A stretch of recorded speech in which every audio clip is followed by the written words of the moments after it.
রান্না করার আগে সমস্ত জিনিস গুছিয়ে নিলে না মনে হয় যেন রান্নাটা চট করেই হয়ে যায়। তো রাত্রের রান্নাটা আজকে বিকাল বিকালে বসিয়ে দিয়েছি, কারণ রাত্রে না আমার রান্না করতে একদমই ভালো লাগে না। রাত্রেবেলা রান্না করতে আসলে বাবু প্রচুর পরিমাণে বিরক্ত করে, এইদিকে শ্রেয়ানকে আবার পড়াইতে হয়।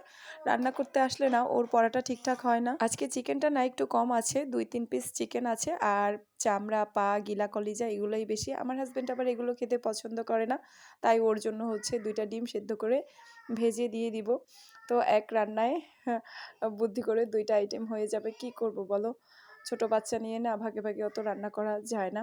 তো তোমরা আমার মতো এরকম বুদ্ধি করে কে কে রান্না করো অবশ্যই কিন্তু জানিও। আজকের চিকেনটা একদম মাখো মাখো করে রান্না করব, কারণ এগুলো আবার বেশি ঝোল ঝোল করে রান্না করলে না একদমই ভালো লাগে না। আর চিকেনের থেকে না এইগুলো আমার কাছে একটু বেশি ভালো লাগে, আমার বড় ছেলেও বেশ পছন্দ করে। তো রান্নার পরে সন্ধ্যার পরপরই হাজব্যান্ডকে খেতে দিয়ে দিয়েছিলাম, কারণ ও হচ্ছে আবার ডিউটিতে চলে যাবে। এমনিতেও রাতের খাবার নাও ও সবসময় খুব তাড়াতাড়িই খায়। তো ভালো থেকো সবাই, টাটা।